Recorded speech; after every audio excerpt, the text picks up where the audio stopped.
Great. So yes, again, everybody, thank you for joining us. And today we have Victoria Wasike from Golden Crest Global as our featured presenter. Victoria and her team lead SESTA's export readiness training, which she will talk about during the presentation. But today's webinar is sort of a condensed version of that training. It will give you a really good idea of what is covered in that awesome training that she does. It's on Zoom. Again, she'll get into it, but we do it on Zoom so that it's available to everybody in our region. But it is done live. So, it's interactive. You can ask questions, and it is really great for companies that are new to exporting, but motivated and, ready to start getting into it. So, anyway, without further ado, Victoria, thank you and welcome. Thank you so much, Danielle. Thanks for the introduction. As Danielle said, this is a wonderful webinar, one of my favorites, where we really condense a lot of information and just give you an overview of some tools for you to be successful with exporting. So I want to go ahead and get started, introduction of myself and a little bit about myself and why I love these trainings so much. So previous experience, just to let you know, I'm did a lot of trade with the state of Iowa. I was the state trade manager there for international trade, mainly focused on Asia. And then I moved over to do FDI, which is foreign direct investment for the state of Iowa, worldwide territories. And so essentially covering Asia, Europe, South America, other places. I'm a lawyer by training, was with the Davis Brown law firm, now Dentons Davis Brown, practice in the international litigation division. So I love that aspect of trade also. Managed activities, like I said, for the state of Iowa, for the offices of Europe, Japan, China, Taiwan, and Mexico, and then directed a lot of governor-led trade missions to India, Japan, South Korea, still doing governor-led or state trade missions now. I have one coming up pretty soon. And then also a presenter at different conferences and events throughout Europe and Asia. And I was an adjunct professor at Drake University and also for their College of College of Business. In addition to that, I was a high school teacher in DC for about 4 years, 4 to 5 years. So I love that. And I have a master's in public policy from George Mason, undergrad from UCF. I'm from Florida. So bringing all this together, it just makes me have a love of teaching, have a love of course, exports, and then definitely kind of doing this course is one of my favorite things. So just a little bit about myself so you understand kind of, my background in doing this. As Danielle said, want to talk about the upcoming course that's coming up, Export Readiness Training. As she kind of mentioned, there's 3 sessions that we do. Those sessions have 4 modules, and I'll show you those modules and the topics we're going to cover. But it's really great because in 12 hours, that's it. 12 hours. You really get to know a lot about exporting, and we go all over the internet. So I teach you exactly how to get on websites, how to do research, and it's just a wonderful course. And so I believe the registration is already open for October. The dates are October 9th, 16th, and 23rd, and you can go ahead and sign up now. If you are interested, which you'll see a little bit more about it throughout this course, go ahead and do it very soon because we do have a cap in the number of companies we can take. And so it's very important if you want or if you're interested in the fall session to go ahead and sign up as soon as possible. And then once you're done, you get a wonderful SESTA Export Readiness Certificate, just showing that you completed the course. A little bit more about the training before we get into our topic today, our topics for today. This goes back to, once again, the course that's happening in October that anyone can sign up for. This is the curriculum that we cover. So Module 1, we talk about developing export readiness skills, like developing your export plan. Now, we're going to talk about a lot of these topics today, but I'm only going to tell you more what and not how, right? I tell you like what in general this topic has to do with exporting, but in the 12-hour course, we show you how to do everything. Classifying your products will go on the internet. Make sure you understand the websites that you utilize to find your, codes. Market research will give you tons of market research tools, all of them free, so you can do market research. And then we cover export assistance and service providers. The next thing we go over is free trade agreements and how to find your foreign import requirements for most markets, so you're prepared. Pricing products properly for export, finding partners and buyers, and then also using Incoterms.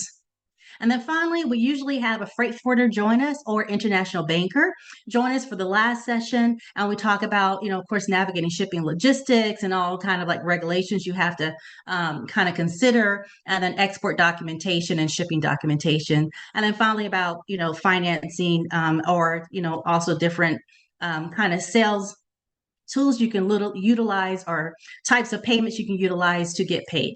So it's a very wonderful course. Once again, you can sign up now for it. A few more information, a little bit more information about it. Usually when you sign up, you'll go ahead and get a questionnaire that Danielle will give you so we can get a little bit more information about your product, and also more information about your comfort and level of, past exports. And if you've done it in the past, we can kind of gain some information from there. And then we also give you session handouts. So even after the session is over or after the course is over and you have a question that pops up, 2 years from now, you can come back, you can go on this, you can look at any information you need because you'll have a session handout. And then finally, we have a little bit of homework. It's fun homework, but that allows you to actually utilize what you've learned in the class to make sure you understand it. So it's a well-rounded course, very interactive, like Danielle said, and it's online, so anyone can join. And then also it's really good because we can show you on the internet how to do everything, right? So we go on all these websites together. And then we also include a seasoned exporter who comes on, they usually export to like 40 countries and will tell you the, stories of triumph and also some stories of defeat, but they kind of let you know that you can do it too. And then we also, like I said, have industry experts like freight forwarders on, and also international bankers. So it's a great course. And then you get a certificate. So this is my little, kind of sales pitch, but please sign up as soon as possible if you're interested in taking this, the full course. So, and then we've had some pretty positive feedback, just companies just noting that they feel more equipped and they feel like they really kind of know how to export, and feel a lot more confident. And that's what we're trying to do. We're trying to basically build educated exporters so that all of the people who take our course can really utilize the great stuff SESTA has. They can go on those trade missions with confidence. They can meet with companies with confidence. They can do everything that SESTA has to offer, but do it well. And so that is our real ultimate goal. So enough of that. We're going to talk about the topics for today, right? And we're going to cover a lot of information. So bear with me. But once again, this is more of a high level overview of some very important export topics. So we're going to start with classifying your products for export. Then we're going to spend a little bit of time talking about developing an export plan, why you need to do it, some of the components you need to think about to have a good export plan, and then foreign market research. And then we're going to cover a little bit about free trade agreements. All right, what are they? Why are they useful? And the full course, we tell you how to qualify or classify your product or qualify your product under the free trade agreement. But here we just kind of give you a general overview about free trade agreements. Foreign import requirements, that's very important. Many of you all may already know, but almost every country will have its own requirements that you have to meet, right, in order to get your products into that country. So that's a very important topic. You may have to change things, modify something, strip something out, include something, have a certificate. There's a lot of different requirements. And so we're going to talk about that a little bit today. Pricing products for export, what you should consider so that you're not losing money, but you're still competitive, very important. And then finding partners and buyers, because no one exports alone. You really don't, right? You're going to have some kind of partners and buyers that you're likely going to be using. So we're going to talk about that a little bit. And finally, we're going to talk about pro forma invoices and Incoterms. Incoterms are usually used in pro forma invoices. So we're going to talk about that a little bit. Shipping and logistics, and finally, export payments, financing, insurance. So we're going to cover 9 topics, really high level. Once again, you need to take the full course to kind of go deeper into these topics. But I do believe after this session, you'll have a really good understanding about kind of what these topics entail and have a better understanding of them.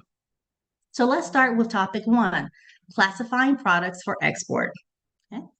So what What does that mean? Okay, so normally you need to go ahead and you need to classify your products or have classification codes if you're going to pull market research, right? So a lot of the tools that we will provide for you or show you, they're online, they're databases, but you normally will need to have some kind of classification codes, right? So that you can enter the classification code in, and then you can kind of go ahead and receive the data or information you're looking for. And usually those classification codes will be for your product or your industry, okay, or both. Okay, sometimes some of these search engines allow you to search via both, but it's very important that you have these codes. So, what are they? They are numerical identification codes used nationally, internationally. They're used to pull research, right, for market research or market data.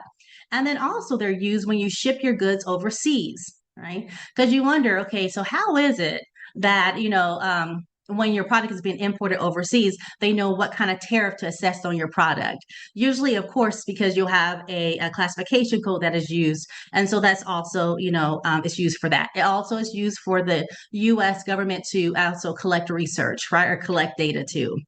On what's being shipped from the US. So all this is very important, which is why classification codes are very important. So there are some general classification codes that we typically utilize.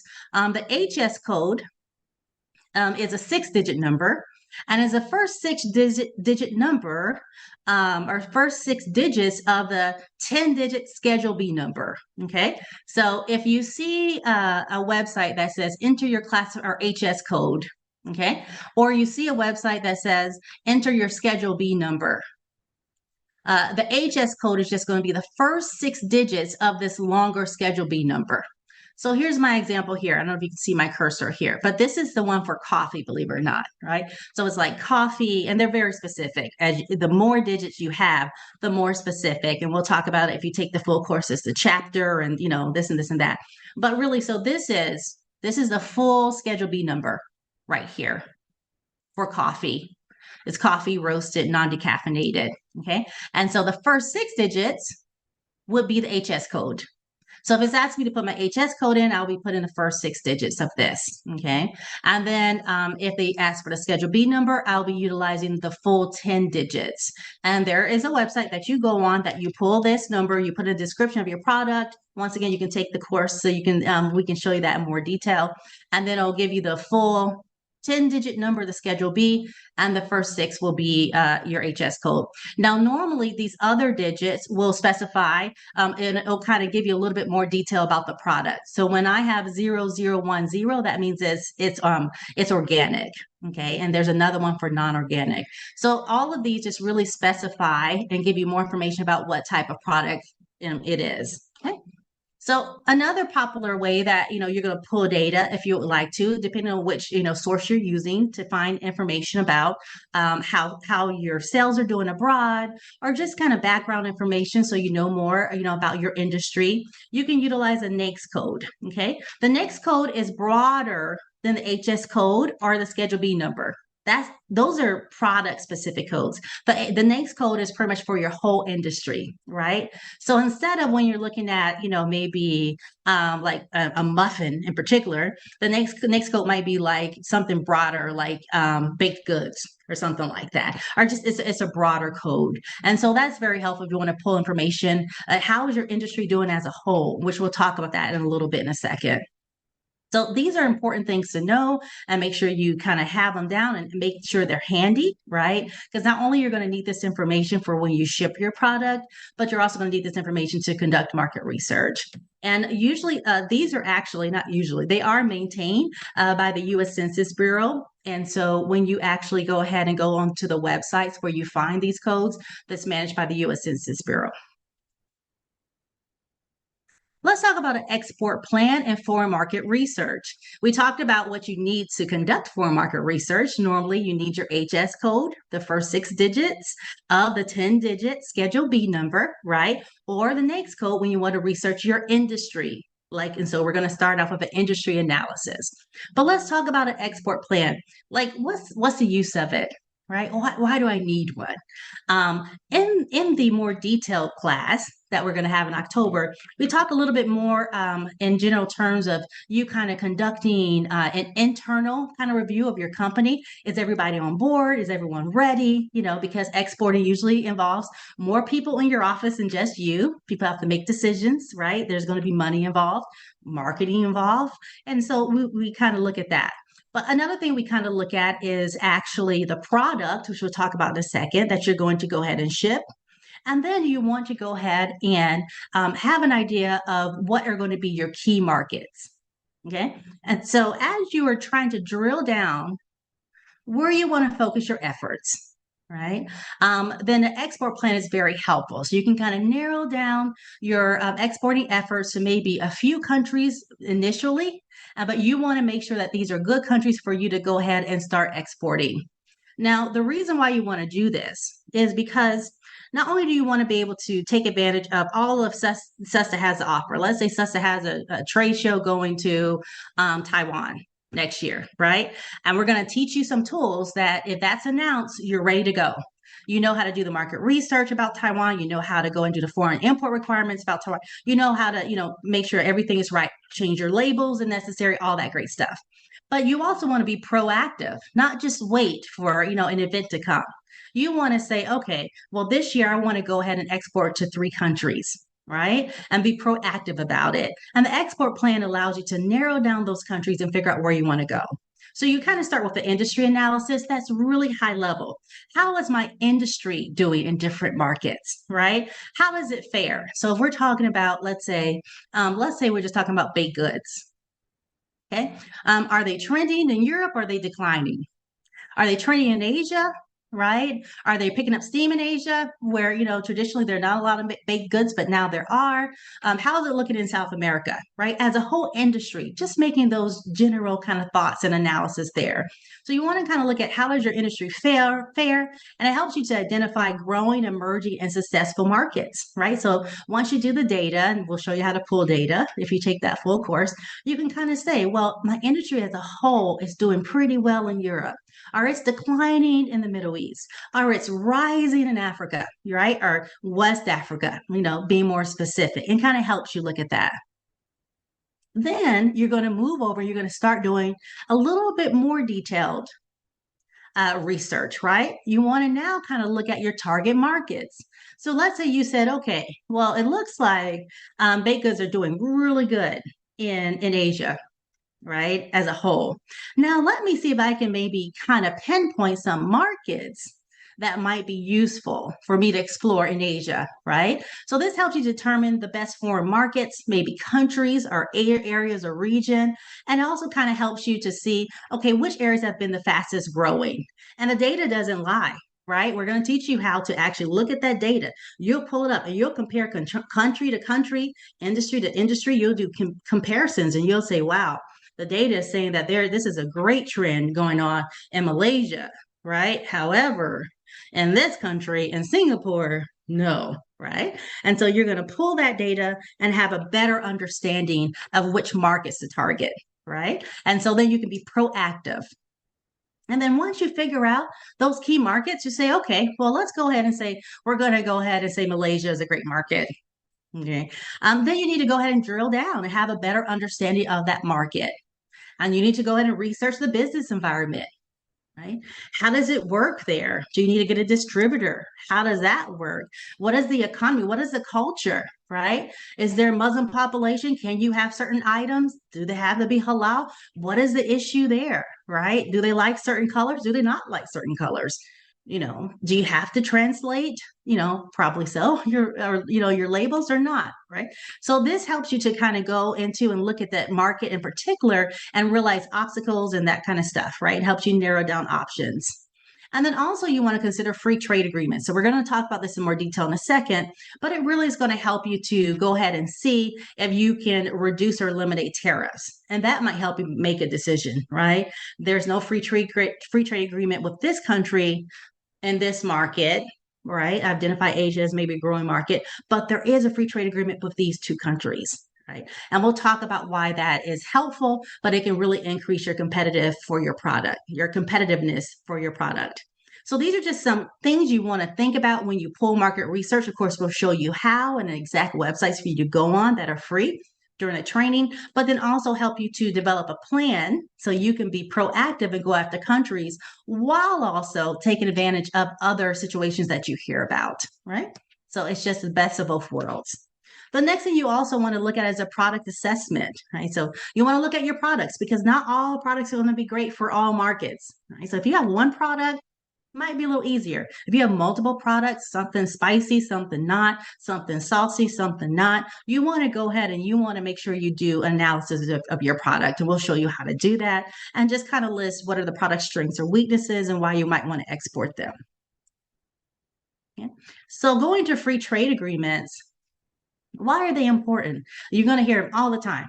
We have a free trade agreement with this country, free trade agreement. Explore this country because of the free trade agreement. Well, why? Right? So, free trade agreements are very important because they can eliminate or remove tariffs, right? That are going to be assessed on your product once you ship them over to that foreign country. Okay, so tariffs can greatly add to the cost of your product. So if you are shipping your product, let's say to a country that has high tariffs, sometimes they can be 40%, 50%, right? Automatically, before you do anything, right? And when your product actually is imported into that country, it's going to be at a disadvantage of 40% or 50% because the tariff is just slapped on it as soon as it crosses over, right? And so you have to figure out a way to still be competitive with that tax or tariff assessed. But if there's a free trade agreement, that is usually eliminated, that tax or tariff on a product that's imported into that foreign country, or it's greatly reduced. Okay. And so that's how you can be more competitive because while you would be, 20% less competitive off the bat just as far as pricing than a local competitor on the ground or another product that comes from a country that foreign country has a free trade agreement with. If you have a free trade agreement or the US does, then you're not assessed that tax, so you can be more competitive. And so that's the idea. Right? Each free trade agreement is going to have their own products or rules of origin to qualify under. Of course, in the full course, we talk about tariff shift, we talk about wholly produced. There's all these things we talk about certificates of origin. There's a lot of things that qualify under free trade agreement, but you also want to make sure you read the free trade agreement and understand the rules of origin, which we teach you how to do. Okay. There are a lot of online tools that will be able to help you determine, pretty much the preferential treatment your product will receive, right? Because it's product by product. So you may think automatically, oh, this means I have zero tariffs. Not true. There are always some products that maybe they phase the tariffs out or the taxes out. So maybe in year one, it might be 12%, and then year 5, 6%, and year 7, 0%. So you do want to make sure you do some research to make sure if you're going to fully benefit or how much you'll benefit under the free trade agreement. And so you can always see, and determine how much the free trade agreement will benefit your product and determine the tariff rate by some online tools, which we'll show you in the other course. So there are several countries that have free trade agreements with the US, about 20. So we're listed here. You can kind of see them on this side of, and then once again, we give you an actual website that you can kind of explore the rules of origin for each free trade agreement and the other course in October. So you probably know USMCA down at the bottom replaced NAFTA. And then another recent one in 2020, and then another recent one really it only kind of applies to ag products is with Japan. So that happened in 2020. So there's one with Japan too.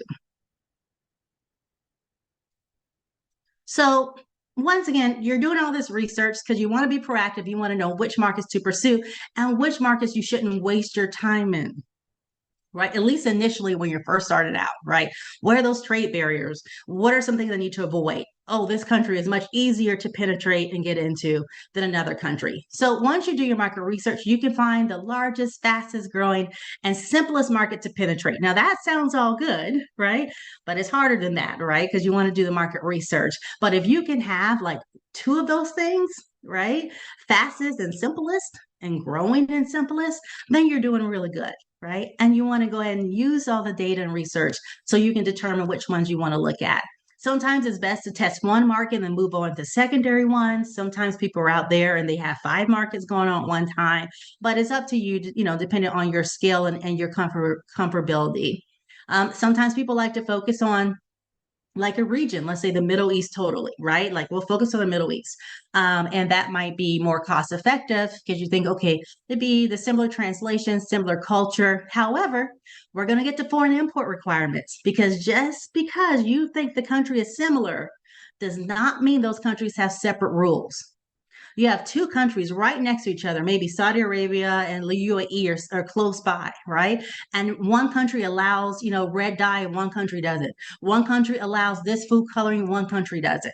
So that doesn't mean, right, that automatically you can just focus on a cluster and say, oh yeah, these have the same language, same labels. I'm going to just ship it over, right? You still need to make sure you understand those foreign import requirements, which brings us to topic 4.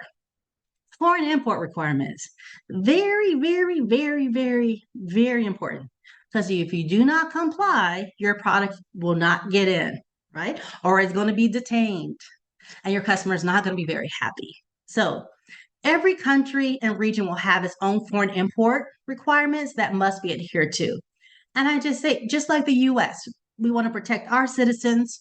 You want to make sure you're monitoring what comes in. You want to make sure that you feel like everything that comes in is for the best, is for the well-being of your citizens. Every country feels the same way. So a lot of them will have their own different requirements, right? And it's up to you to go ahead and you research them. Usually they'll have specifics about product packaging, product labeling, certifications. We'll talk about that in a second. One country will require certification, another country will not. One country will require certification on every product that's shelf stable. Another country won't require any certifications, right? Some of them, when you talk about shipping requirements, some of them require that if you use any wood pallets, they must be treated and stamped as such, or it's not getting in. Another one, they may not have that requirement, right? So you really need to understand foreign import requirements and comply with them. We teach you exactly how to do that, of course, in the other course, but usually you can look up the FAIR's country report or the FAIR's export certificate report. The certificate report is specific about export certificates. We'll talk about that in a little bit in a second. And the FAIR's country report really covers pretty much all the import requirements for that country. It's put on, it's usually compiled, the reports, by the USDA Foreign Agriculture Service officers that are on the ground in the foreign country. And they usually update it yearly, or sometimes even twice a year. So understanding the import requirements are necessary to understand extra costs, right? Because if you have to change all your pallets or you have to, strip something out of your product, if you have to change your labels for any reason or anything like that, you want to make sure you account for those, right? So that may require extra resources and also, you might make you have to think about your pricing for that. So it's very important. There's a website that we go to all together if you take the full course that kind of really goes over foreign import requirements. And we won't cover that here, but we'll cover that if you take the full course. But some other important things to remember about foreign import requirements. Once again, if you're looking at the FAIR's report, usually that's a very helpful document. But they'll cover things like ingredients and the manufacturer process list.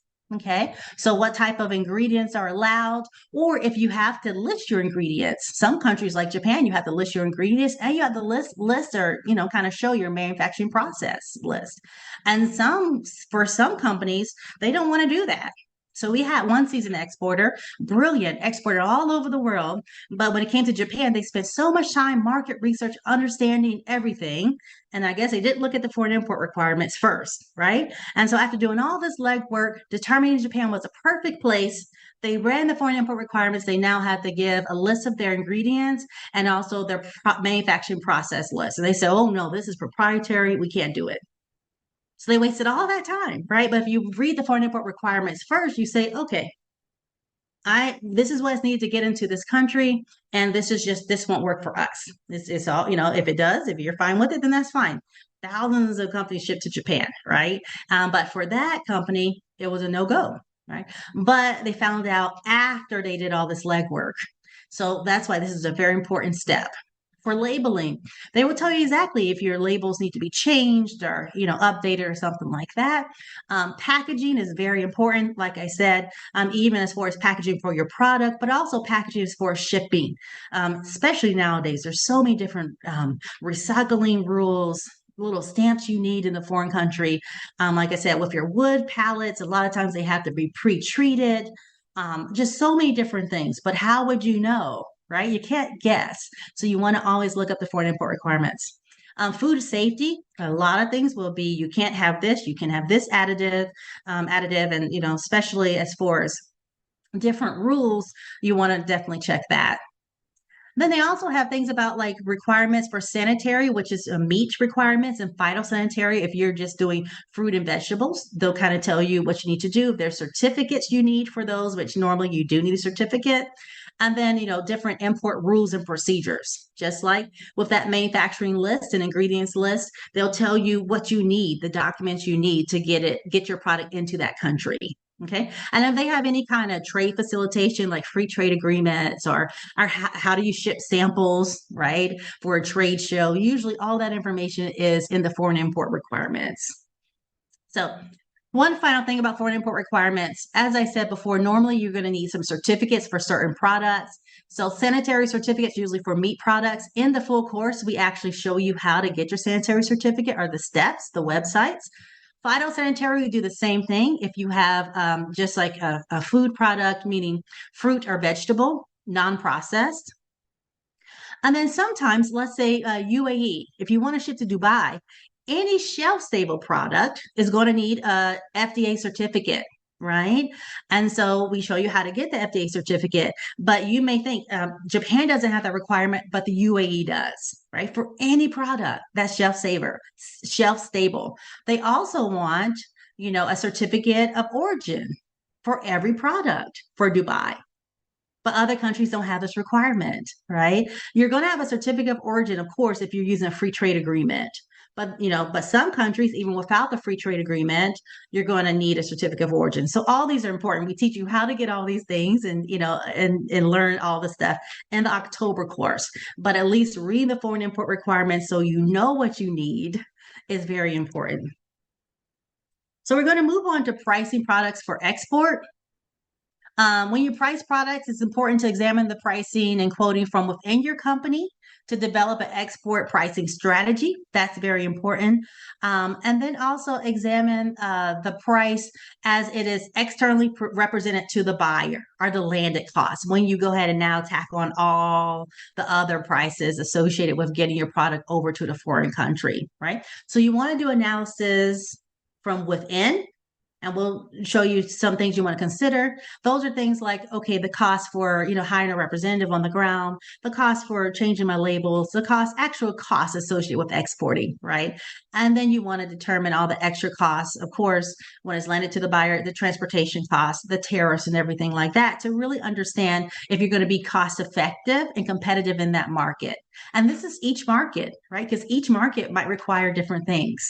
So just like the domestic market, if you price too high, you're not going to sell, right? And so if you can't get the cost down while considering all these things you have to think about, that may not be a perfect market for you, right? Because you can't price it so high. Now, normally US products, of course, they get a premium, right? But you still have to be competitive, right? So you want to look at that. And if you're priced too low, your export activities are not going to be profitable. You don't want to lose money. So understanding pricing is so important. We cover it in a lot more detail, of course, in the next course, in the October course. Those are just some key considerations you want to think about when pricing your product. So one of the things you want to think about would be your foreign market objective, right? What is my goal in this foreign market, right? Do I want to start a little bit lower because it's just an introduction to this market? I want people to just consider me. I'll raise prices a little bit later. If I'm already established in a market, do I want to gain market share? How would I do that? If I'm looking to, let's say I have surplus product in the US, maybe I'm just trying to go ahead and find an outlet for the surplus product, and that might be a different pricing strategy. So you also want to think about what is your foreign market objective in this market as it relates to pricing. The next thing you want to consider is market demand, right? There must be a market or demand for your product. or you're not going to do well. So we give you a lot of tools for you to think about market demand, and to make sure there's a demand for your market so that you'll be successful. You also want to consider your competition always, right? Because you're never selling in a vacuum. And normally, unless you have a very special product, a lot of times you're going to have domestic competitors, which means companies who are, local in that foreign country that you're competing against that don't have to pay a tariff, right? And that kind of stuff, or the tariff is not assessed on their product. And then you're going to have competitors, other international competitors. If it's a hot market, it's a hot market. So you're going to have people from US there, you're going to have people from other, neighboring countries there, you're going to have other people there. So you want to make sure you understand how your competition is priced. And it's getting easier now with the internet, right? For you to maybe check and see what your competitors are doing. And then finally, you want to assess the actual cost. How much that you are spending to export your product to this market must be accounted for so you can make sure you're not losing money. And so you have a great markup, right? So that you can definitely, make sure that you're making money in the market. So when you do this, analysis, and especially when you account for the actual cost to export, you may have prices that are different from domestic prices, right? And don't be shocked. Sometimes your prices are going to be much higher when you export than your domestic prices, but you want to make sure that, you consider all these things when you set your price. So just quickly about landed costs, we cover this in a lot more detail. I'm going to keep this a broken record, right? I'm going to say that 1,000 times, but just quickly talk about landed costs. Typically, these are costs borne by the importer, right? Even though when we say tariffs and taxes and that kind of stuff, you typically do not pay for those. It's actually the importer that pays for those. But of course, they aren't going to eat that cost, right? They're going to pass the cost on to the consumer, right? So that's why even with the tariff and you tack on, and depending on the Incoterm you use, we'll talk about in a second, with the tariffs and then of course the transportation costs of all of that, this can really add a lot to the final price. And sometimes it can be double, right? Just because when you add all the costs together. These include tariffs, customs fees, transaction costs like shipping, value added taxes, and all those things combined can greatly increase the amount of what your product is going to be sitting on the shelf, right? Only take into account these landed costs, not any other things, right, that you have to do to update your product. So let's look at this example. Some of y'all may have seen something similar before, but if you have let's say 500 units at $50 at your facility, right? Um, at your warehouse, then the product is going to be $25,000 for a total for that shipment. Okay? But once you tack on freight, and let's say you tack on customs, let's say there's a customs fee, 22% that adds on another 500. Let's say you have to tack on insurance. Let's say there's a tariff, and this is very reasonable, 10%. Like I said, we've seen, very high, 40%, 50% tariffs. So that adds on another 2,500, right? So that means the landed cost now for your buyer is for that same shipment is 29,400. So now the cost per unit, instead of being $50 per unit, it's up to now $58.80. So that's barring any other cost, just the shipment cost or just the landed cost going there. Okay. So that's why you also want to do this assessment too. So you really have an understanding of what that customer is going to see in the market. Okay. What's the actual price that product is going to be sitting there on the shelf at, to see if it's going to be competitive. It's very good to do that assessment too. And then finally, some operating expenses that are tied directly to your export shipment. These are just a few of them that you want to make sure you account for each country, because they're going to be different, right? But if we will teach you, of course, free market research, but let's say you go ahead and do fees or pay fees for market research and credit checks, you want to go ahead and, account for those costs. Business travel expenses, if you go to that foreign country, you want to account for those costs. Promotional materials, right? If you want to do some kind of promotional, of course, SESTA can help with a lot of these, and we tell you about that a little bit more. SESTA can cover or give you 50% off or something like that, or reimbursement, and SESTA, you can follow up with them. A lot of these fees can be assisted. You can get assistance for these fees, but our costs. But promotional material, translation costs, your labels, Commissions and trading costs of foreign representatives, you need to kind of account for that. If you have any legal patent or trademark fees, you want to account for that. Taxes, export related insurance, product modification and special packaging, all these things you want to go ahead and capture to make sure that you're making a profit. Okay. And then we have things like transportation expenses and freight forwarder fees. These are usually pass through costs. So they're paid sometimes by the actual buyer, but you still want to account for them as as you kind of consider the pricing. So pricing is not very complicated, but there are a lot of things you do want to consider to make sure you're competitive and also make sure you're going to make money. Moving on to our next topic, finding partners and buyers. This is very important because, as I alluded to before, you do not export a vacuum, right? Normally, you want to have partners and buyers who are going to help you out, or at least partners, right? And so, two common ways you can export. One is doing indirect selling. And this is a common way as you get started for some of your markets. If you think, oh, this market is a little too complex for me, I'm going to stick with Mexico and Canada. But Brazil, I might want to do indirect selling. And that's when you're not dealing directly with the buyer, but you use some kind of intermediary, like an export management company. And then direct selling, which is what most of you will be doing most of the time. If you feel like, okay, yeah, this market I want to tackle directly, this is when you actually don't use some intermediary company, like an export management company who will handle the exports for you. You actually go in and you will deal directly with the buyer.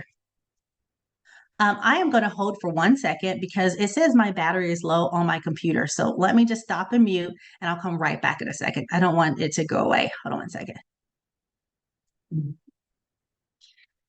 All right, and while Victoria is taking a quick break, I just wanted to mention if you do have questions as she's speaking about all of these topics, it's a lot of information.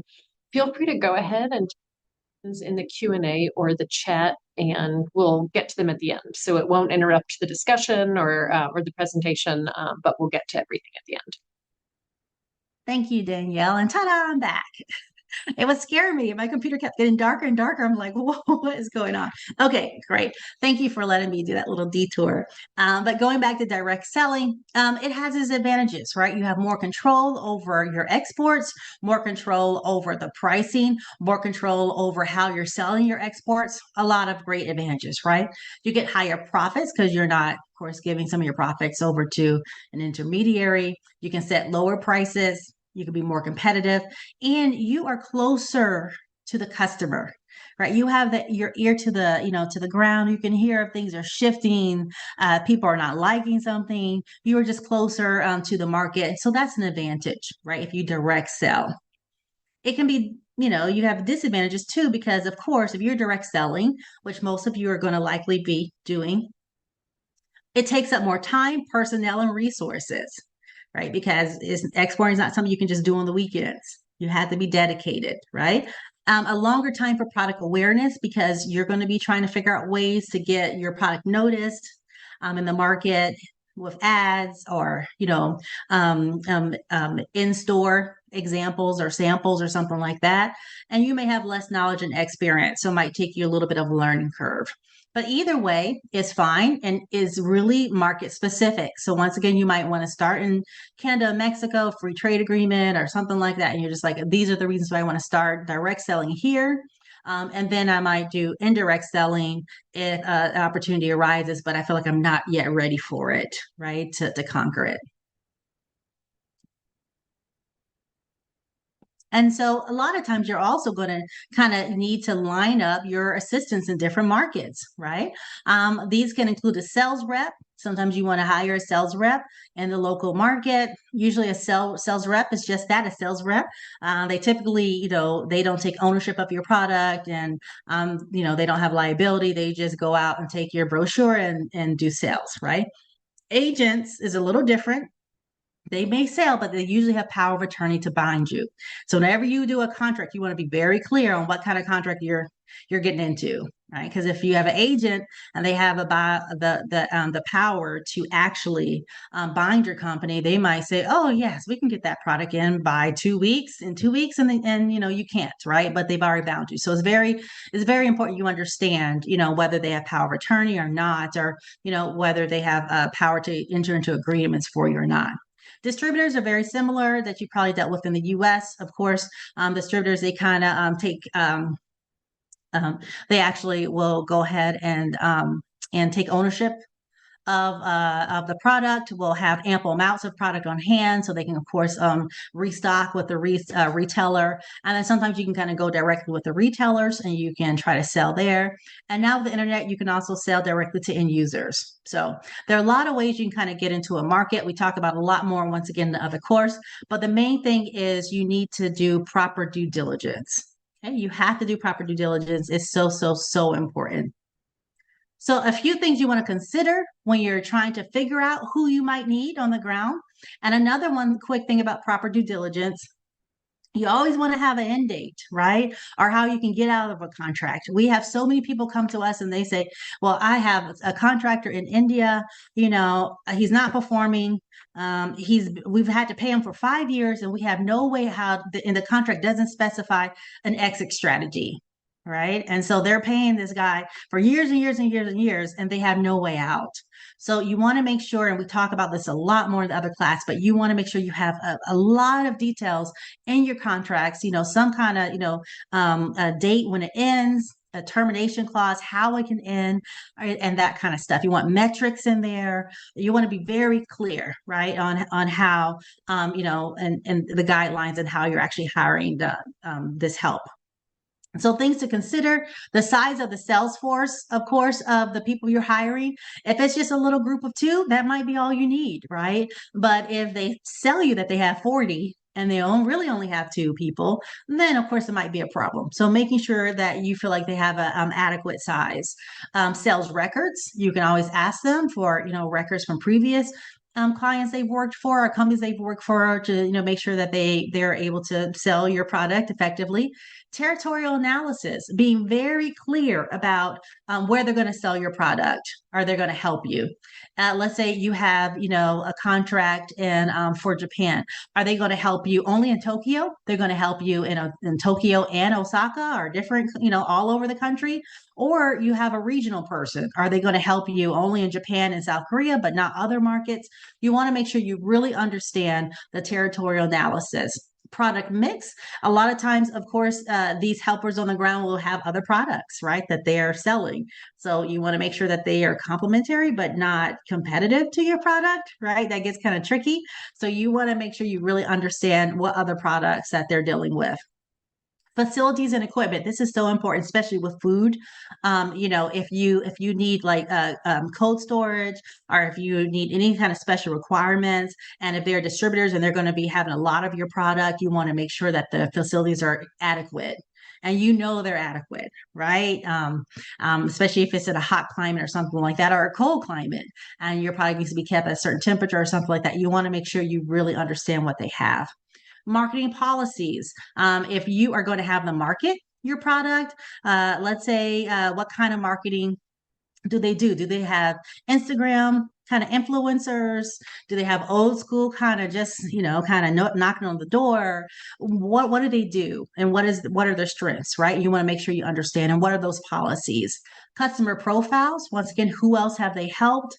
And kind of really understanding, their former customers and who they normally take on. And then promotional thrust kind of goes with marketing policies, right? If you're hiring them to promote your product, what powerful promotional thrust do they have to do so?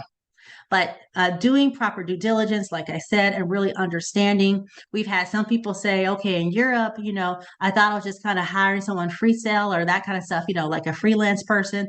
Then all of a sudden they became an employee and I couldn't fire them. And it was just, there's, so much stuff going on there, and they were surprised by it. So also, each region, each rules, make sure you kind of really understand the local rules too when you're hiring someone to assist you.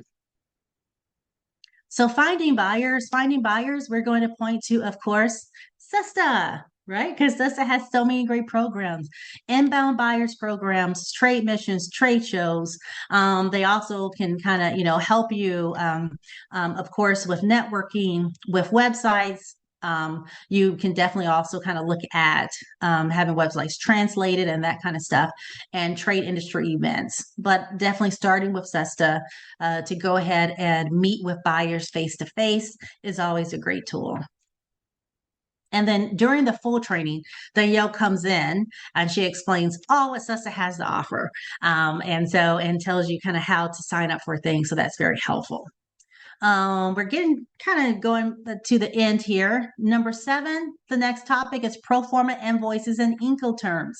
A lot of people understand, or no, they've heard of Incoterms, they don't understand them, right? And this is so important. And some people we talk to, and they're like, "No, we just use whatever Incoterm that is kind of in the document. We've never changed it, or we just go ahead and we let the buyer choose the Incoterm every time." Just crazy, right? You have to really understand, which Incoterm you're using. So let's talk about pro forma invoices and Incoterms, very high level once again. So a pro forma invoice is really a quotation prepared in the format of an invoice. Kind of similar to other invoices you've seen before or that you provided, but it has a little bit more information, right? And this is a preferred method in the exporting business. So even if even if a buyer does not ask you for a pro forma invoice, it's still really good to give it to them, right? And we'll talk about some of the components in there. Now, your pro forma invoice is not the commercial invoice. It's not the final bill of sale. Okay. The pro forma invoice is when you gather all the information, right? Where's this product going to be shipped to?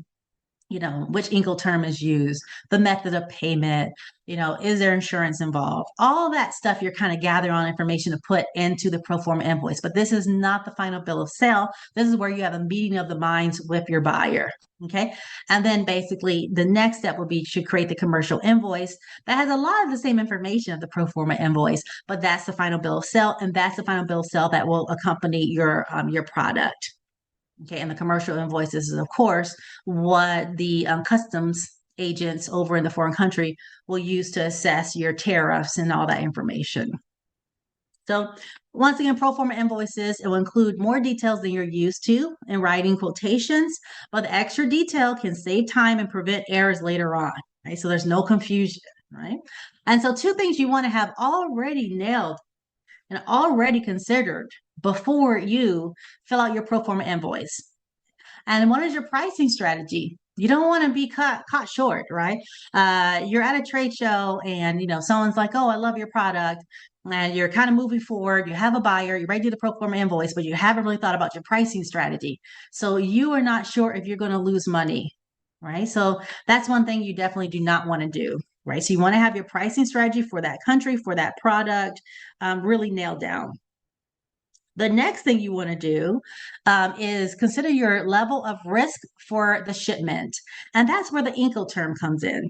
Incoterms are very important because they're very important because they cover the level of risk when you have a shipment. And so at each stage of a shipment, there's risk involved, right? And so you have different phases, like when the product is at your facility in your factory, right? That's one stage. Then the product is usually going to be put on some kind of, truck or something to go to some kind of port, an airport or a seaport. That's another risk because something can happen to it, right? Then it maybe sits along that seaport for a little while, right? That's another risk. Then it's going to be put onto the boat. If it's a boat, all right, or onto the aircraft, then that's another risk. Then it has to go overseas. That's another risk. Then it has to be taken off that boat, right? Then it has to be taken on to some other transportation. All those steps, there is some risk.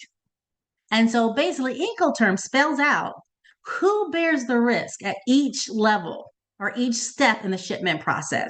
Now, if you just remember correctly, just recently we had that really horrible situation in Baltimore, right? And you see pictures of that ship. Some of that cargo is still on there. I mean, I haven't seen the picture of the ship in a while, but I mean, the cargo was on there for a long time, right? So who would be responsible if that happened to your ship? Would you be responsible or would the buyer? Who has to pay for the lost cargo? Incoterm spells out exactly who's responsible for what. So you don't have to negotiate with the buyer. Well, I'll be responsible for this step and I'll be responsible. No, we say, okay, we're going to use this Incoterm, boom. That's who's responsible, right? And also covers who's responsible for insurance and that kind of stuff. So really, Incoterms are terms of sale. They spell out which parties are responsible to pay and assume risk at each stage of the international transit of goods. It specifies who's responsible for paying and managing of the shipment, insurance, documentation, customs clearance, and logistical activities. Right. So depending which Incoterm you use, it also covers, okay, who's responsible for customs clearance, who's responsible for insurance, all that great stuff. So I won't go over all of them because we cover like most of the most popular ones in the class. I'm just going to give you an example, right? So like the example Ex Works, right? That is an Incoterm. And that's a very popular one. We know that's used. But this is when the buyer is responsible to pay for picking the product up at your facility or warehouse. And they're responsible for everything else: insurance, arranging customs clearance, and duties and taxes. Everything the buyer is responsible for. All you say is, I'm going to make this product available to you at my warehouse at Friday at 1 o'clock, pick it up. And the buyer is who's responsible for everything else. Now, there are some issues with that. You have to consider payment options. You have to consider, of course, compliance options, export compliance options or considerations. We'll talk about that in the other course.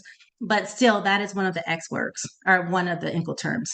The exact opposite is DDP. That's when the seller, you, are responsible for delivering the goods all the way to the buyer's place of business. So you're responsible for every step, right? Getting it from your facility to the port, the US port, crossing the ocean, getting it to their foreign port, driving it all the way for transportation or trucking all the way to their facility. You're responsible. The tricky part is here. Now you're responsible for taxes and clearing customs. Normally, the buyer is normally responsible, right, for paying duties and taxes and clearing customs. If you choose DDP, then you're responsible. And we have so many companies, they say, oh, I don't understand. I thought the importer has to pay taxes. Why am I paying them? Which Incoterm was used? DDP. That's why you're paying them, right? So you have to understand how these Incoterms are used. And you want to definitely use them, understand them before you use them in the quotation or the pro forma invoice. So this is a chart. You get this chart if you take the full course, but I find it to be handy because it just kind of shows you all the Incoterms and you can see the ones we talked about. Ex Works, you, the buyer, are responsible for each step: loading the truck, clearing, U.S. customs, getting it on the, our carriage, getting on the truck to go to the port, unloading at the port, loading at the port, transit, or all the way. This is crossing the ocean and all the way, and you have to pay taxes. The buyer has to pay taxes, sorry, and then they have to clear customs. Now, if you choose the far opposite one, then you, the seller, has to do all these steps. Okay. And then these are all the ones in between, which we'll talk about if you take the full course. The one important thing I want to show you is normally the buyer will pay the import taxes or duties, right? But here, if you choose DDP, the seller, you have to pay. So really understanding the most common ones are CIF and CFC. You can kind of take the course to understand the difference, between the Incoterms. But I just want to understand, make sure you understand the concept, right? And so this is basically the concept of Incoterms. A commercial invoice, like I said, once both parties kind of agree about the terms and everything, then you can go ahead and produce a commercial invoice. And the commercial invoice is a final bill of sale. It is a legal document between the seller and buyer describing the goods, the price, the dimensions, all that great stuff. It is the key document for customs clearance and determining customs duties. So this is a document they will utilize to go ahead and determine, the taxes that will be assessed on your shipment. It typically includes many of the same details from the pro forma invoice. You have to be careful though, because you must look at the foreign import requirements, because sometimes some countries or some regions will have some special instructions for the commercial invoice. Sometimes they have to be consularized, which means your commercial invoice has to be taken, usually use a freight forwarder, to the local embassy in DC for that country, and someone has to literally stamp it. Right. So even something as simple as a commercial invoice, you have to make sure you understand the foreign import requirements. So rounding up, we have just have two more topics and we're going to be done. We're going a little bit long, but as Daniel said, I think we have an hour, 30 minutes, so we're not long. We're doing good. So the next thing you want to consider with your product and exporting is shipping your products right over and shipping abroad. And because sometimes they might be going much further destinations, right, than a US or domestic shipment, you want to think about the packaging. Packaging, once again, like those regulations regarding whether they need to be heat treated or not. And also just that's for your like pellets and stuff like that. But also the packaging of your product to make sure that they're stable and sturdy and can withstand, the voyage.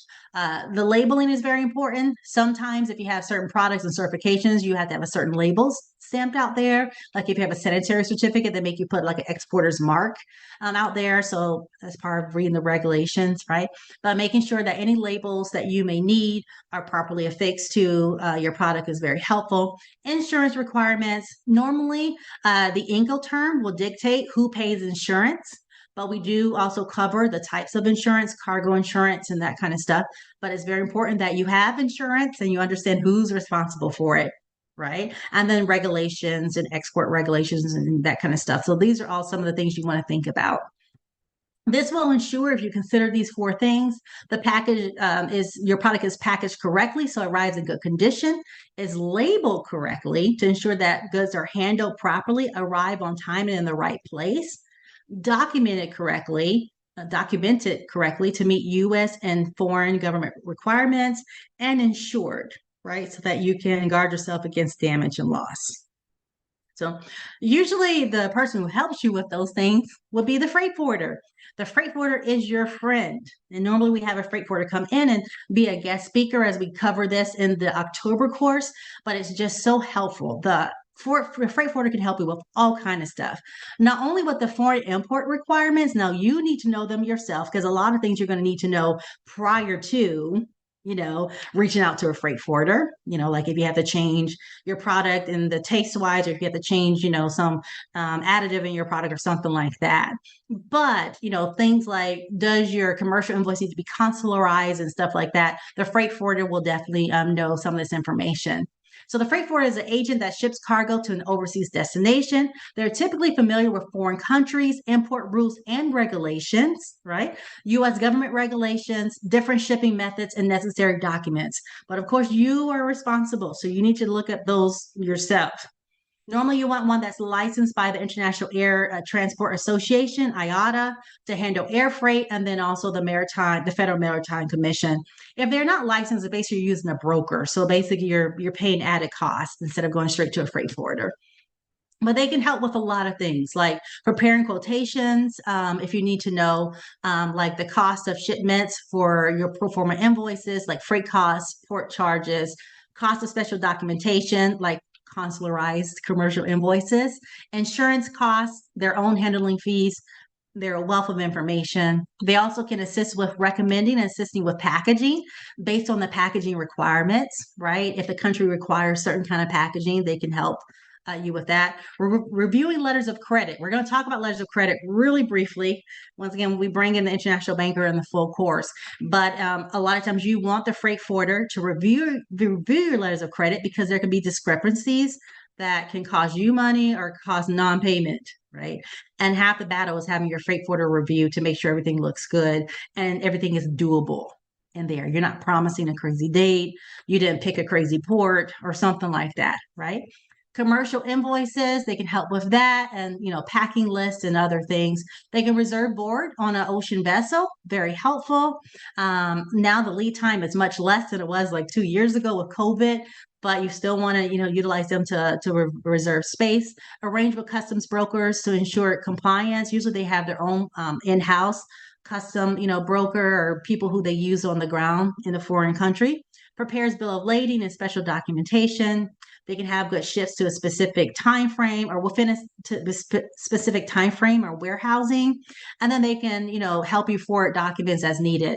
If you have like a letter of credit or something like that, sometimes documents have to be forwarded to a bank or other places, and they can kind of help you sort all those documents and where they need to go. So once again, they're your friend. We bring on a freight forwarder, onto the course. They help us go through the curriculum, and they also provide their information later. That if you have questions to follow up later, you can kind of reach out to them. So they're always very helpful. Modes of transportation, of course, you can choose land, air, and sea for right now until there's some other weird way. These are the only kind of ways you can do, or you can transport your product. Normally, there's some cost, time frame, weight, and other things you want to consider. Maybe you've promised your customer you'll get it in a certain time, so or maybe it's very heavy, or maybe there's additional cost. So the freight forwarder will help you kind of sort that out. And so they will help you kind of do the pros and cons and kind of can show you which one might be best for based on the needs of that shipment. The next thing I want to cover, very high level, is export shipping and documentation. Now, as you can imagine, there's a lot of documentation and paperwork that deals with a foreign shipment, right?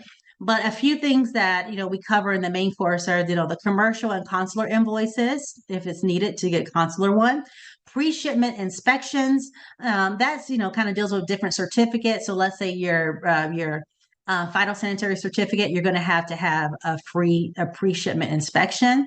And then also they can you might need to have various certificates that accompany your shipment.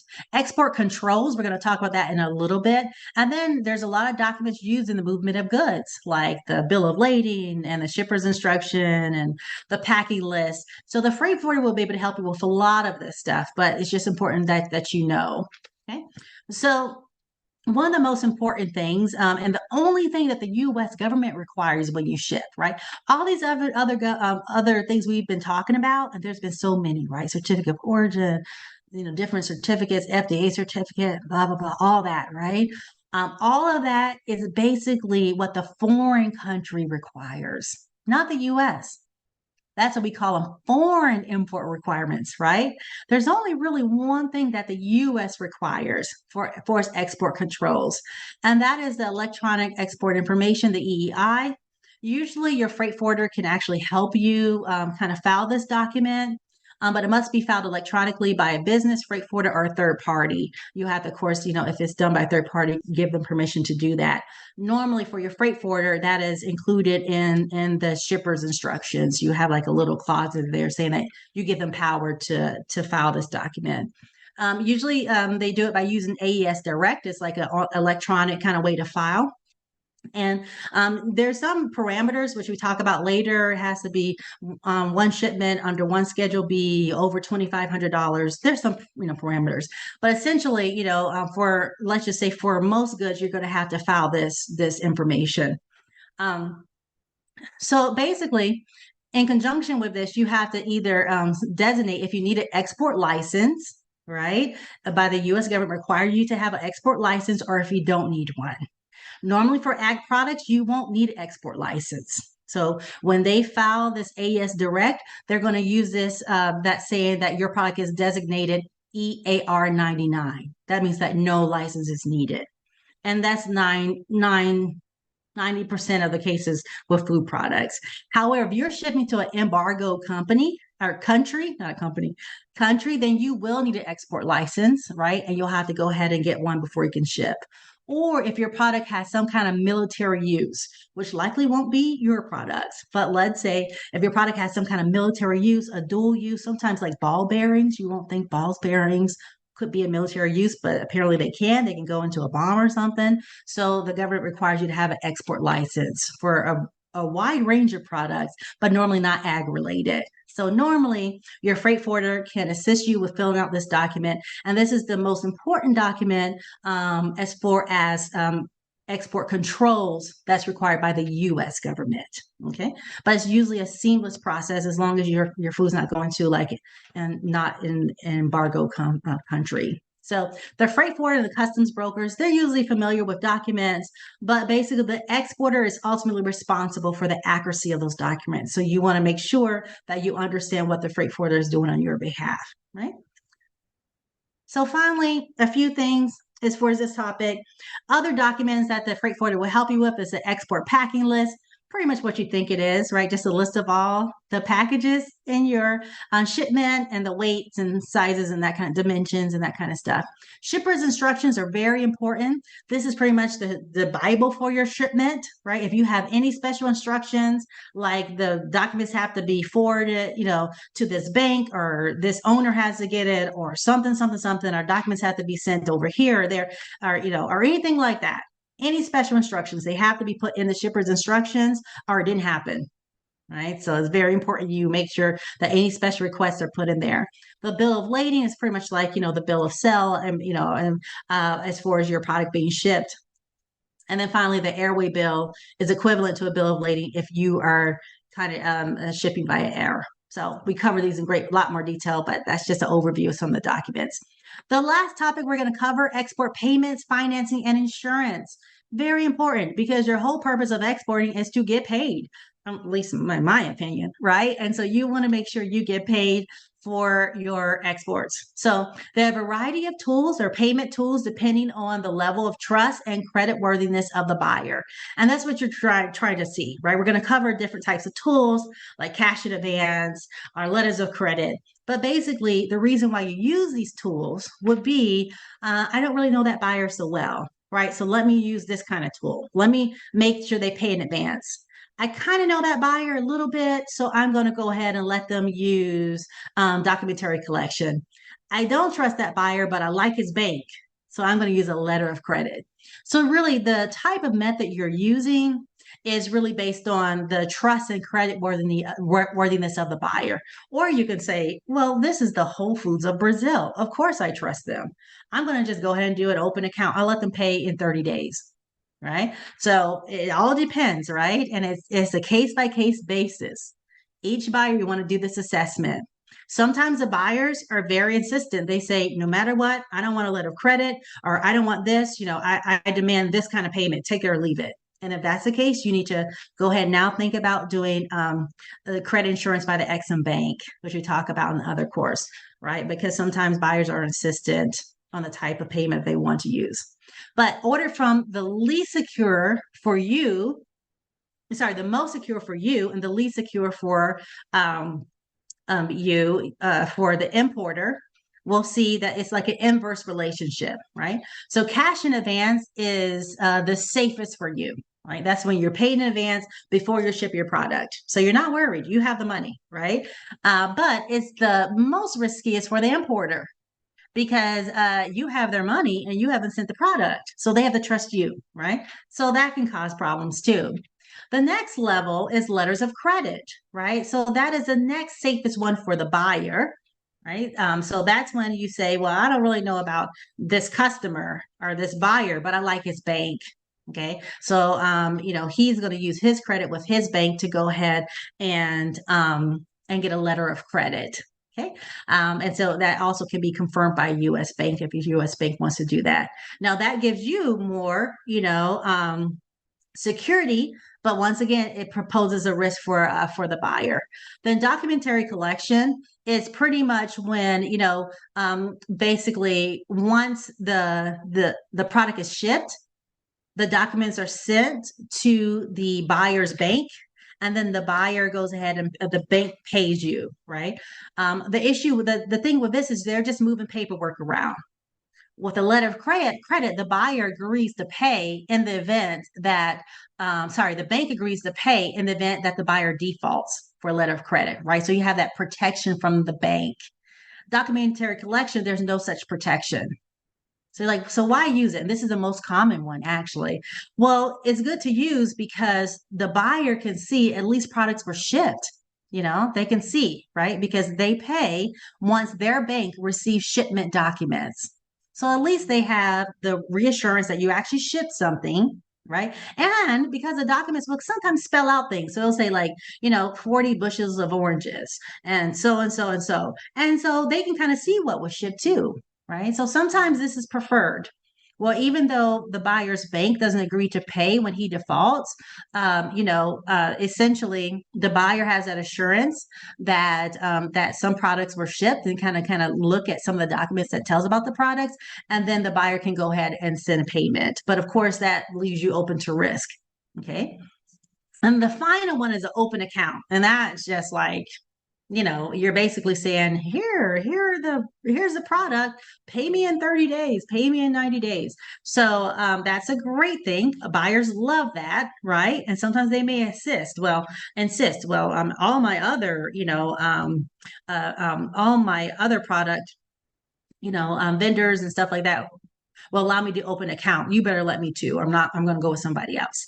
And so let's say you really want this sale. You say, okay, even though it does open you up to a lot of risk. You might want to consider using the XM credit insurance by the XM Bank. And so that's a way that you can kind of safeguard some of that risk. Okay. But once again, it's that assessment all the time of the credit worthiness of the buyer and your level of comfort. And this is a negotiation sometimes, right? Sometimes they'll demand this, or sometimes you won't. Sometimes, we have some of our seasoned exporters saying, I'm never going to use a letter of credit. It was just too cumbersome and all that kind of stuff. I don't want to use it. And so then they prefer to use something else. So really, it's something that you need to consider all four of these types of payments and get comfortable and understand your comfortability with them.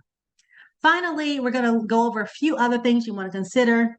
Options for payment currency. A lot of times you can pay in different currency, like US currency, the foreign currency. Sometimes your buyer is insistent, right? On you better use his currency, or her currency.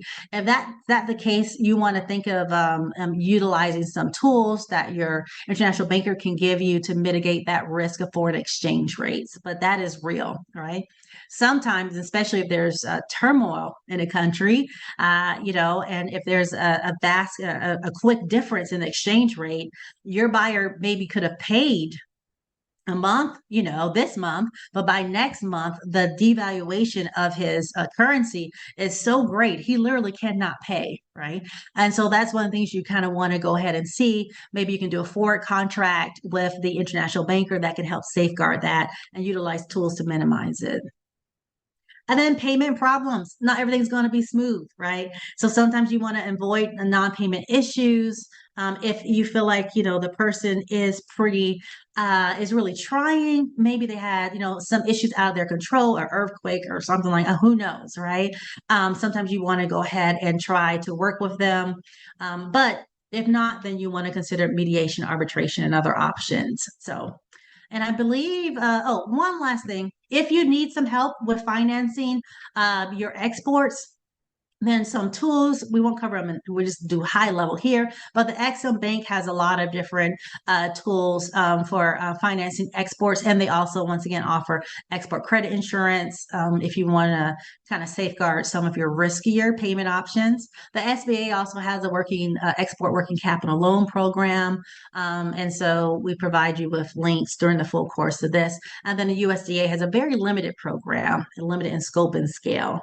And so those are some options to help you if you need to help pay for exports. So your exporting activities. And that is all I have.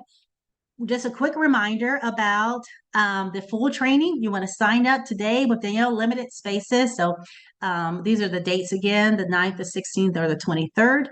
And I just want to remind everyone about that. So we can have a time for Q&A if we have time, or if anyone has any thoughts or questions.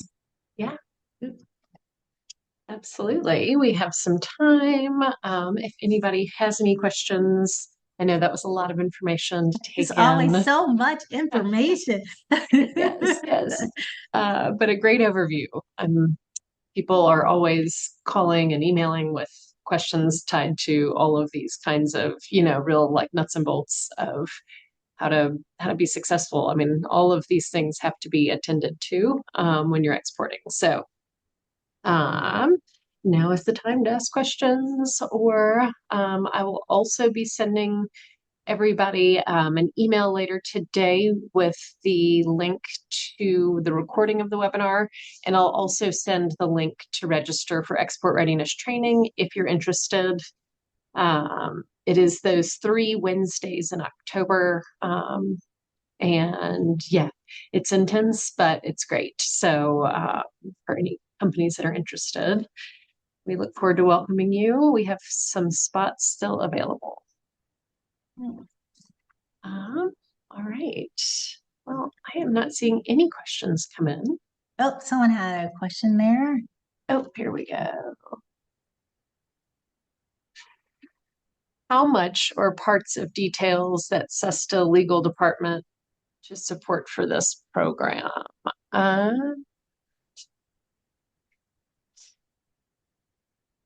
uh, so SESTA for export readiness training, it's only $150 if that's the question, or there's an early bird fee of $125, and that's it total. We don't offer any extra support other than that, that fee for the training. And then we don't, in terms of like legal support, that is not something SESTA offers. We're really more of a promotional association. So we have events that you can register for where you can meet foreign buyers. We have the 50% cost share program where you can apply to get 50% back of certain international marketing promotions. And then we have a lot of export education like today's webinar and export readiness training. But we don't anything that's more of like a business expense, like legal expenses or something like that, that is not something we can cover through our programs. And I see another question here about export certifications.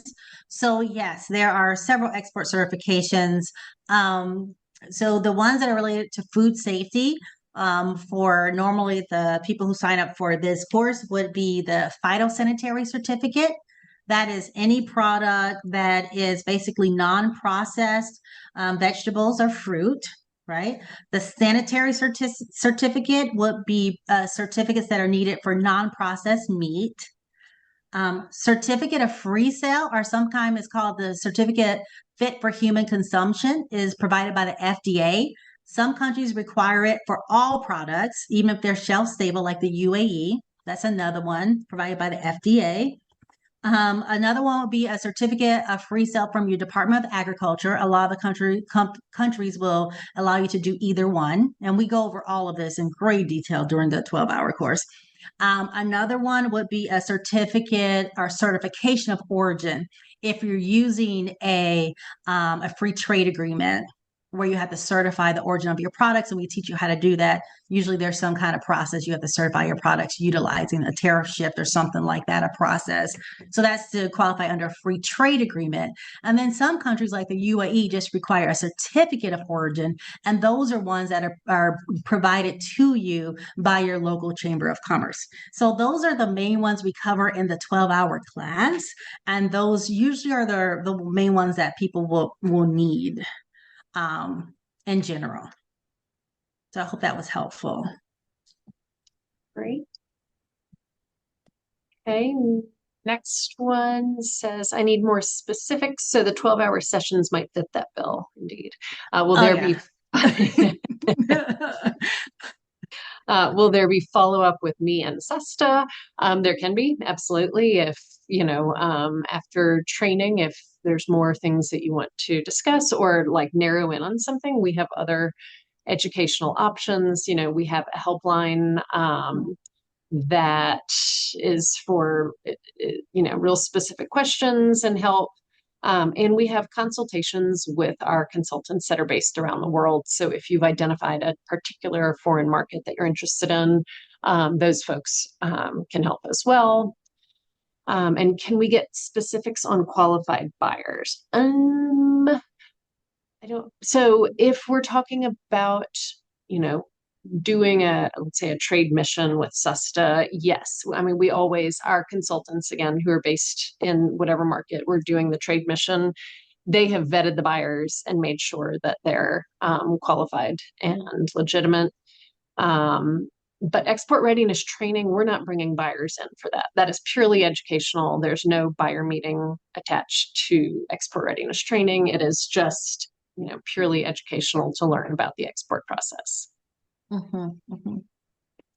I think another person, I think it's the same person, I have a question about the free trade agreement country list. Let's get that's something that we cover in the full. We actually show you exactly what the page looks like, but it's really just put on, and I think it's the International Trade Administration. They have a whole page that covers all the free trade agreements. Besides the one in Japan, we show you that one, but that is a specific one with ag, and so that's housed in the USDA section for Japan. But essentially, the International Trade Administration has a page that covers all of the free trade agreements. And in the course, we cover them in detail and show you how to actually qualify for them using the rules of origin, basic rules of origin. And I'll send you that link Okay, to the perfect. FTs. I don't know if Yeah, I can yeah. kind of communicate in here or not. Yeah, that's fine. So the pro forma invoice in the actual class, we actually give you an example of a pro forma invoice, and actually you'll have it the link. Once again, you have a handout from the class that you use forever, and the links are all in there. So we show you live in the class. We go over all of the steps in pro forma invoice, exactly what it looks like. And then of course then we have links in the handout that you have after the class that will take you to exactly what we showed you in class, so you can kind of look it up afterwards. So I don't know if that's something that can be provided now, but basically that's usually very helpful. But we do cover exactly what the pro forma invoice looks like in class. Okay. On the trade shows, do you have an actual booth area dedicated for US companies? Yes. So if you do a trade show with SESTA, we have a pavilion built out. We'll rent anywhere from 5 to 20 booth spaces at the show, depending on how popular that event has been for us historically. And then we turn around and we offer those booth spaces to our participants. You can register for those on our website. I'll send the link to all of our events to that events page as well. But for almost all of our trade shows, we reduce the cost significantly. I think it's by about 75%. So if you come with us, it is much less expensive than if you go directly through the trade show organizer. And, when you come with us, you're not on your own in a huge trade show, kind of getting lost in the crowd. We're holding your hand throughout the whole process so that, you're meeting deadlines to get into the trade show directory and, other deadlines, shipping, that kind of thing. We usually provide, actually, I think we provide for every trade show a shipping allowance, either up to a certain dollar amount or weight to get your products and materials to the show so that we can help with that expense as well. What else? Translators. So if it's a market where English is not a primary business language and translators are needed, we will provide translators for each booth. So yeah, our pavilions are really robust and awesome. And our 2025 events are up and online. So I will, that email is going to get really long, but I'm going to send an email that also will include the events list. And that has our 2025 events too. And there's a question about the 150. That's for all three classes. Is that right? Yes. Yeah. Yeah. I wanted to mention that. I wasn't sure if that was clear. So export readiness training is all three classes, not, you don't pick and choose which one you want to go to. It's a full 12-hour course over those 3 Wednesdays. So we just try to break it up a little bit so that you have, a week between each one to digest and do your homework. So that by the end of it, as Victoria mentioned, you walk away with a plan, an international marketing plan. But yeah, it's 150 for all three. And I think it's 125 until September, the deadline, but there's a slight discount if you register soon. Any other questions? We would love to have you. And like I said, it's not just me talking for that long. We do break it up with other people because I know like it gets long, 12 hours total. But and it's just really a really great program. Everyone has gone through it. They really have great things. At least they feel more equipped. And they're just knowledgeable, which is what we really want. And so it's very practical information. Indeed. Okay, well, we are right at 10:30. I don't see any more questions coming in. You all have my email address, so, and of course, as I said, I'll be sending you an email later today. So, if something else does come up, please let me know. And thank you for joining us this morning. Thank you, Victoria, for the great presentation as always. And we will be Yay. talking to you She's soon. already signed up. Thank you. Awesome. I think Linda, maybe. Okay, wonderful. See you then. All right. Thank you so much. Yeah. Take care, everybody.